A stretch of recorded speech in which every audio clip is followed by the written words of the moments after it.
बबीता और हम कर रहे थे अकाउंटिंग रेशियो चैप्टर और इस चैप्टर में हमने लिक्विडिटी रेशियो तक कर लिया था।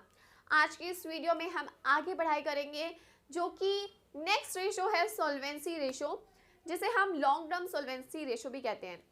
ये बेसिकली है क्या?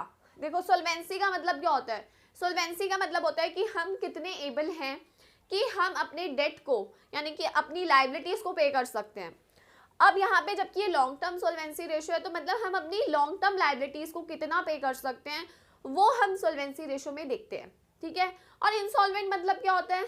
इंसॉल्वेंट का मतलब होता है हिंदी में दिवालिया निकल जाना, यानी कि कोई पर्सन अगर अपनी लायबिलिटी पे नहीं कर पा रहा तो उसे इंसॉल्वेंट कहते हैं। एंड सॉल्वेंट उसे कहते हैं जो अपनी लायबिलिटी पे कर सकता है, ठीक है। तो इस रेशियो के थ्रू हम कंपनीज की सॉल्वेंसी देखेंगे कि कंपनी कितनी एबल है अपनी लायबिलिटी को पे करने के लिए, ठीक है। अब सॉल्वेंसी रेशियो में ना बेसिकली 4 रेशियोज हैं जो आप पढ़ोगे।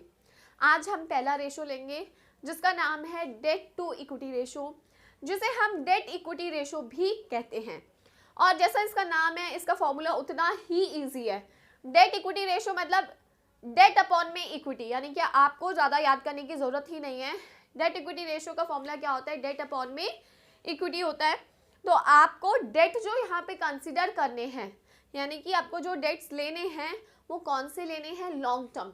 शॉर्ट टर्म डेट्स की बात नहीं हो रही है, करंट लायबिलिटीज़ की बात नहीं हो रही, लॉन्ग टर्म डेट। तो इसका डेट का फॉर्मूला क्या रहता है? लॉन्ग टर्म बोरोइंग्स, यानी कि जितना लंबे समय के लिए आपने पैसा लिया है, बिजनेस में लगाया है, जैसे कि डिबेंचर्स में लॉन्ग टर्म लोन ले सकते हैं हम बैंक से, तो वो हमारा डेट का पार्ट है। लॉन्ग टर्म अगर हमें प्रोविजंस गिवन हैं लंबे समय तक के लिए तो वो भी हमारा डेट का पार्ट है, राइट। इसके बाद आता है इक्विटी। इक्विटी क्या होता है? इक्विटी को शेयर होल्डर्स फंड भी कहा जाता है। इक्विटी होता है कि शेयर होल्डर्स का पैसा। अब शेयर होल्डर्स कैसे पैसा लगाते हैं? शेयर होल्डर्स पैसा लगाते हैं जैसे शेयर कैपिटल में जो उन्होंने लगा रखा है वो आपका इक्विटी शेयर्स भी हो सकता है और प्रेफरेंस शेयर्स भी हो सकता है, यानी कि दोनों को ही कंसर्न करना होता है हमें इक्विटी में।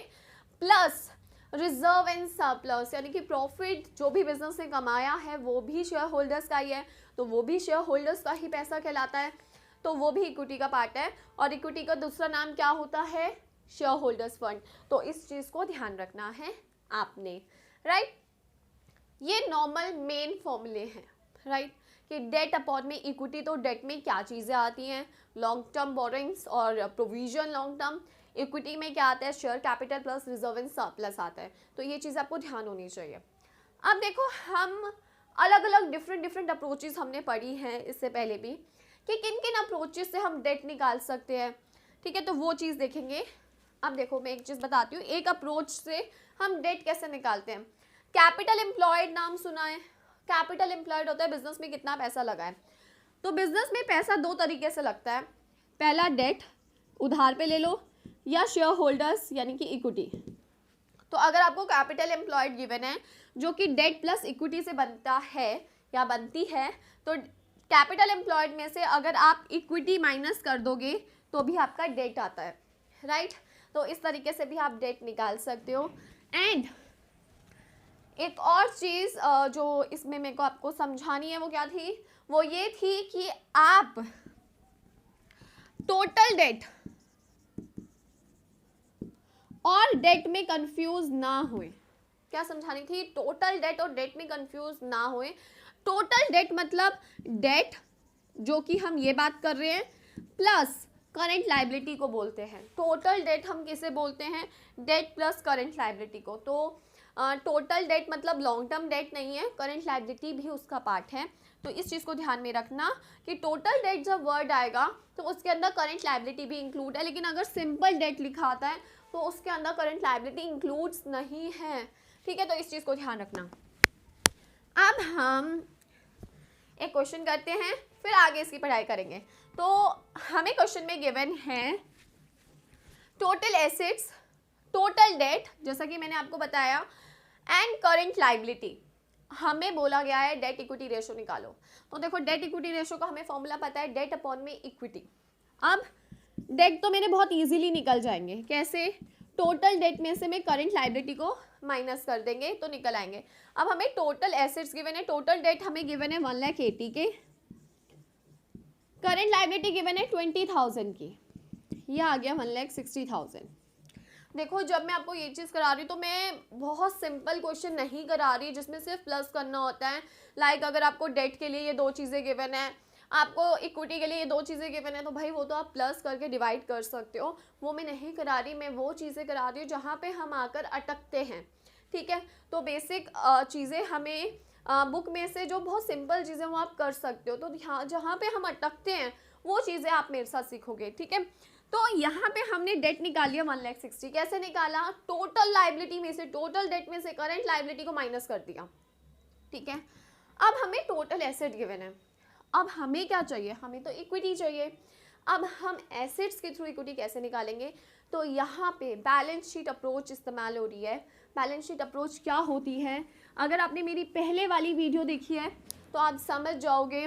हमारी बैलेंस शीट होती है, इधर हमारे एसेट्स होते हैं टोटल, और इधर हमारी total liabilities plus share holders fund होता है, और इन सब का टोटल हमारी बैलेंस शीट इक्वल आनी चाहिए।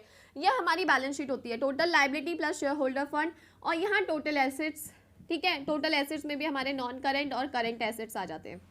ठीक है, अब हमें टोटल एसेट्स गिवन है जो कि है 2,60,000। ठीक है, 2,60,000 गिवन है, हमें इक्विटी फाइंड आउट करना है। कैसे करेंगे?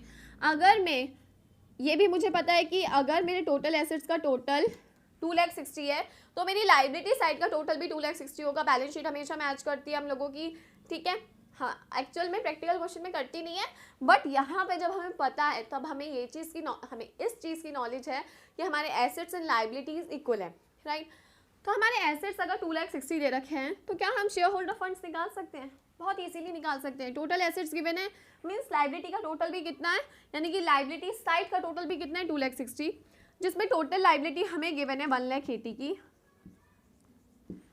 ठीक है, तो अब अगर मैं 2,60,000 में से ये माइनस कर दूँ तो यहाँ की फिगर निकल आएगी, यानी कि शेयर होल्डर्स फंड निकल आएगा। तो इक्विटी फाइंड आउट करने के लिए मैं क्या करूँगी? टोटल एसेट्स में से टोटल लाइबिलिटी को माइनस कर दूंगी, या टोटल डेट को माइनस कर देंगे।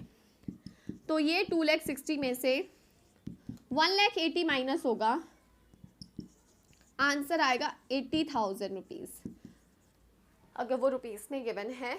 ठीक है, तो अब ये हमारे पास आ गया। डेट हमें पता चल गया 1,60,000, इक्विटी हमें पता चल गया 80,000। तो अब हम क्या करेंगे? हम डेट अपॉन में इक्विटी, यानी कि कितना है हमारा 1,60,000 और इक्विटी है 80, तो हमारा जो रेशो आएगा वो 2:1 आएगा, यानी कि ये रेशो भी प्योर रेशो में ही निकाला जाता है, जो कि हमारा कितना आ रहा है 2:1। तो इस तरीके से हम क्वेश्चन को सॉल्व करते हैं। आई होप आप लोगों को समझ आया है।